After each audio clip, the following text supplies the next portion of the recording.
నా YouTube channel చూస్తున్న మీ అందరికీ స్వాగతం, సుస్వాగతం. జీవితంలో ప్రతి పనిలోనూ ఆటంకాలు మరియు ఆర్థిక ఇబ్బందులతో పాటు శత్రుబాధలు ఉన్నవారు ఏకాంతంగా కూర్చొని లక్ష్మీనరసింహస్వామిని ధ్యానిస్తూ ఈ స్తోత్రాన్ని 12 మార్లు వింటే లక్ష్మీనరసింహస్వామి అనుగ్రహంతో ఆటంకాలన్నీ దూరమవుతాయి. మరియు శత్రుబాధలు తొలగిపోతాయి. భూత ప్రేత పిశాచ బాధలు కూడా నశింపజేస్తాడు లక్ష్మీనరసింహుడు. కనుక ఈ స్తోత్రాన్ని భక్తితో, శ్రద్ధతో, నమ్మకంతో ప్రతిరోజు 11 మార్లు విని లక్ష్మీనరసింహస్వామి అనుగ్రహానికి పాత్రులు. స్తోత్రం. వజ్రకాయ సురశ్రేష్ఠ చక్రాభయకర ప్రభో వరేణ్య శ్రీప్రద శ్రీమాన్ నారసింహ నమోస్తుతే కాలాత్మాన్ కమలాకాంత కోటి సూర్య సంవత్సరే రక్తజిహ్వా విశాలాక్ష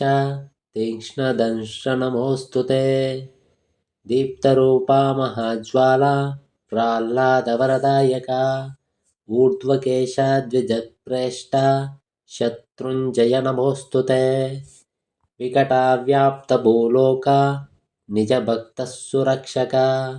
మంత్రమూర్తే సదాచారి విప్రపూజ్య నమోస్తుతే అధోక్షజ సురారాధ్య సత్యధ్వజ సురేశ్వర దేవదేవ మహావిష్ణు జనాంతక నమోస్తుతే భక్తి సంతుష్ట సూరాత్మాన్ భూతపాల భయంకర నిరహంకార నిర్మాయ తేజోమయ నమోస్తుతే సర్వమంగళ సర్వేశ సర్వారిష్ట వినాశన వైకుంఠవాస గంభీర యోగేశ్వర నమోస్తుతే వజ్రకాయ సురశ్రేష్ఠ చక్రాభయకర ప్రభో వరేణ్య శ్రీప్రద శ్రీమాన్ నారసింహ నమోస్తుతే కాలాత్మాన్ కమలాకాంత కోటి సూర్య సంవత్సరే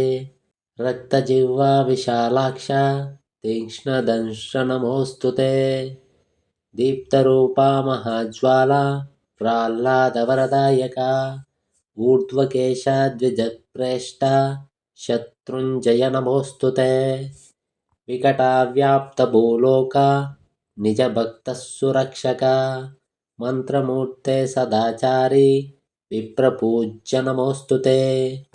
అధోక్షజ సురారాధ్య సత్యధ్వజ సురేశ్వర దేవదేవ మహావిష్ణు జనాంతక నమోస్తుతే భక్తి సంతుష్ట సూరాత్మాన్ భూతపాల భయంకర నిరహంకార నిర్మాయ తేజోమయ నమోస్తుతే సర్వమంగళ సర్వేశ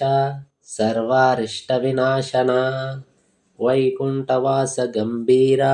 యోగేశ్వర నమోస్తుతే వజ్రకాయ సురశ్రేష్ఠ చక్రాభయకర ప్రభో వరేణ్య శ్రీప్రద శ్రీమాన్ నారసింహ నమోస్తుతే కాలాత్మాన్ కమలాకాంత కోటి సూర్య సంవత్సరే రక్తజిహ్వా విశాలాక్ష తీక్ష్ణదంష్ట్ర నమోస్తుతే దీప్తరూపా మహాజ్వాలా ప్రహ్లాదవరదాయక ఊర్ధ్వకేశా ద్విజప్రేష్ట శత్రుంజయ నమోస్తుతే వికటావ్యాప్తభూలోక నిజభక్తః సురక్షక మంత్రమూర్తే సదాచారి విప్రపూజ్య నమోస్తుతే అధోక్షజ సురారాధ్య సత్యధ్వజ సురేశ్వర దేవదేవ మహావిష్ణు జనాంతక నమోస్తుతే భక్తి సంతుష్ట సూరాత్మాన్ భూతపాల భయంకర నిరహంకార నిర్మాయ తేజోమయ నమోస్తుతే సర్వమంగళ సర్వేశ సర్వారిష్ట వినాశన వైకుంఠవాస గంభీర యోగేశ్వర నమోస్తుతే వజ్రకాయ సురశ్రేష్ఠ చక్రాభయకర ప్రభో వరేణ్య శ్రీప్రద శ్రీమాన్ నారసింహ నమోస్తుతే కాలాత్మాన్ కమలాకాంత कोटिसूर्यः समच्छवे रक्तजिह्वा विशालाक्ष तीक्ष्णदंष्ट्र नमोऽस्तु ते दीप्तरूपा महाज्वाला प्रह्लादवरदायका ऊर्ध्वकेशा द्विजप्रेष्ठा शत्रुञ्जय नमोऽस्तु ते विकटाव्याप्तभूलोका निजभक्तः सुरक्षका मन्त्रमूर्ते सदाचारी विप्रपूज्य नमोऽस्तु ते अधोक्षजः सुराराध्या सत्यध्वजसुरेश्वर देवदेवा महाविष्णु जनान्तक नमोऽस्तु ते भक्तिसन्तुष्टसूरात्मान् भूतपाल भयङ्कर निरहङ्कार निर्माय तेजोमय नमोऽस्तु ते सर्वमङ्गल सर्वेशा सर्वारिष्टविनाशना वैकुण्ठवास गम्भीरा योगेश्वर नमोऽस्तु ते वज्रकायः सुरश्रेष्ठा चक्राभयकरप्रभो वरेण्यः श्रीप्रदः श्रीमान् नारसिंहः नमोऽस्तु ते कालात्मान् कमलाकान्त कोटिसूर्यः समच्छवे रक्तजिह्वा विशालाक्ष तीक्ष्णदंष्ट्र नमोऽस्तु ते दीप्तरूपा महाज्वाला प्रह्लादवरदायका ऊर्ध्वकेशा द्विजप्रेष्ठा शत्रुञ्जय नमोऽस्तु ते विकटाव्याप्तभूलोका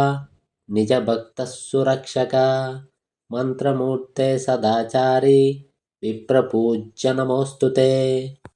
अधोक्षजः सुराराध्या सत्यध्वजसुरेश्वर